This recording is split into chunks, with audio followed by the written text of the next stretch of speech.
Hi, boys and girls. Today we are going to learn about leadership. What does leadership mean? Leadership means that you value each member of your group and you inspire them to do their best. Anyone can be a leader. True leaders always practice the 3 R's: respect for self, respect for others, and responsibility for all of their actions. Today we're going to watch a story called The Little Engine That Could. And I want you to think about these 3 questions while you're watching the video. What was the problem in the story? How did the little blue engine show leadership?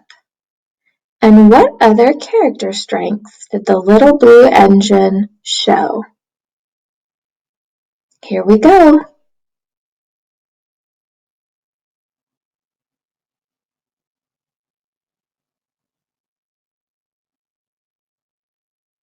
The Little Engine That Could by Watty Piper. Chug, chug, chug, puff, puff, puff, ding dong, ding dong. The little train rumbled over the tracks. She was a happy little train, for she had such a jolly load to carry. Her cars were filled full of good things for boys and girls. There were toy animals, giraffes with long necks, teddy bears with almost no necks at all, and even a baby elephant. Then there were dolls, dolls with blue eyes and yellow curls, dolls with brown eyes and bobbed heads, and the funniest little toy clown you ever saw.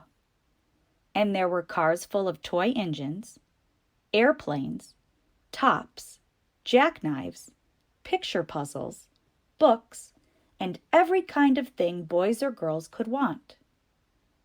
But that was not all. Some of the cars were filled with all sorts of good things for boys and girls to eat. Big golden oranges, red-cheeked apples, bottles of creamy milk for their breakfasts, fresh spinach for their dinners, peppermint drops, and lollipops for after-meal treats. The little train was carrying all these wonderful things to the good little boys and girls on the other side of the mountain. She puffed along merrily. Then all of a sudden, she stopped with a jerk. She simply could not go another inch. She tried and she tried, but her wheels would not turn. What were all those good little boys and girls on the other side of the mountain going to do without the wonderful toys to play with and all the good food to eat? "Here comes a shiny new engine," said the funny little clown who jumped out of the train. "Let us ask him to help us." So all the dolls and toys cried out together. "Please, shiny new engine, won't you please pull our train over the mountain? Our engine has broke down, and the boys and girls on the other side won't have any toys to play with or good food to eat unless you help us." But the shiny new engine snorted. "I pull you? I am a passenger engine. I have just carried a fine big train over the mountain with more cars than you ever dreamed of.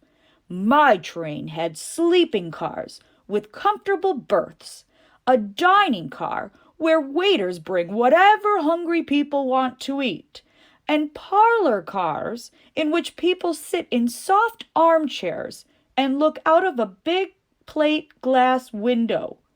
I pull the likes of you? Indeed not." And off he steamed to the roundhouse, where engines live when they are not busy. How sad the little train and all the dolls and toys felt. Then the little clown called out, "The passenger engine is not the only one in the world. Here is another engine coming. A great big strong one. Let us ask him to help us." The little toy clown waved his flag, and the big strong engine came to a stop. "Please, oh please, big engine," cried all the dolls and toys together. "Won't you please pull our train over the mountain? Our engine has broken down, and the good little boys and girls on the other side won't have any toys to play with or good food to eat unless you help us." But the big, strong engine bellowed, "I am a freight engine. I have just pulled a big train loaded with big machines over the mountain. These machines print books and newspapers for grown-ups to read. I am a very important engine indeed. I won't pull the likes of you." And the freight train engine puffed off indignantly to the roundhouse. The little train and all the dolls and toys were very sad. "Cheer up!" cried the little toy clown.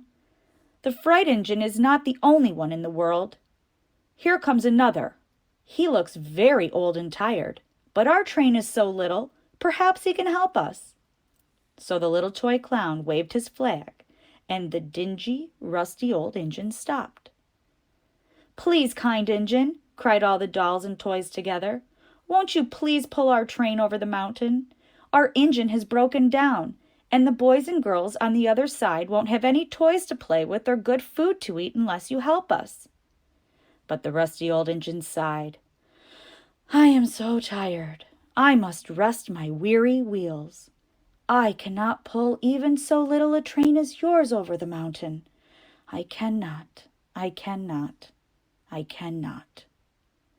And off he rumbled to the roundhouse, chugging, "I cannot, I cannot, I cannot."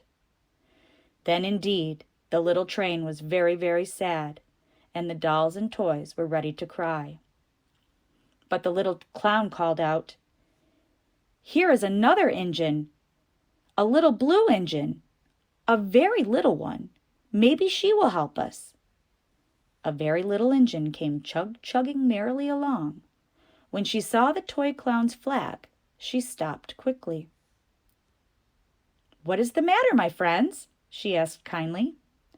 "Oh, little blue engine," cried the dolls and toys, "will you pull us over the mountain? Our engine has broken down, and the good boys and girls on the other side won't have any toys to play with or good food to eat, unless you help us. Please, please help us, little blue engine." "I'm not very big," said the little blue engine. "They use me only for switching trains in the yard. I have never been over the mountain." "But we must get over the mountain before the children awake," said the dolls and toys. The very little engine looked up and saw the tears in the doll's eyes, and she thought of the good little boys and girls on the other side of the mountain who would not have any toys or good food unless she helped. Then she said, "I think I can, I think I can, I think I can." And she hitched herself to the little train. She tugged and pulled and tugged, and slowly, slowly, slowly, they started off. The toy clown jumped aboard, and all the dolls and the toy animals began to smile and cheer. Puff, puff, chug, chug, went the little engine. "I think I can, I think I can, I think I can, I think I can. I think I can, I think I can, I think I can, I think I can." Up, up, up. Faster and faster and faster, and faster the little engine climbed, until at last they reached the top of the mountain. Down in the valley lay the city. "Hooray! Hooray!" cried the funny little clown and all the dolls and toys. "The good little boys and girls in the city will be happy because you helped us, kind little blue engine." And the little blue engine smiled and seemed to say, as she puffed steadily down the mountain, "I thought I could, I thought I could, I thought I could, I thought I could, I thought I could, I thought I could." Thanks for watching. Please subscribe to Storytime with Miss G. All right, now that this story is complete, I want you to pause the video and answer these questions with an adult or somebody with you at home. What was the problem in the story? How did the little blue engine show leadership? And what other character strengths did the little blue engine show?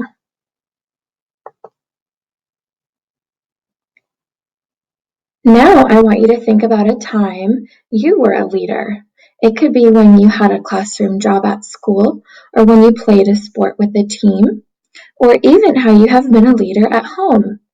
Draw a picture or write about how you can be a leader or how you have already been a leader.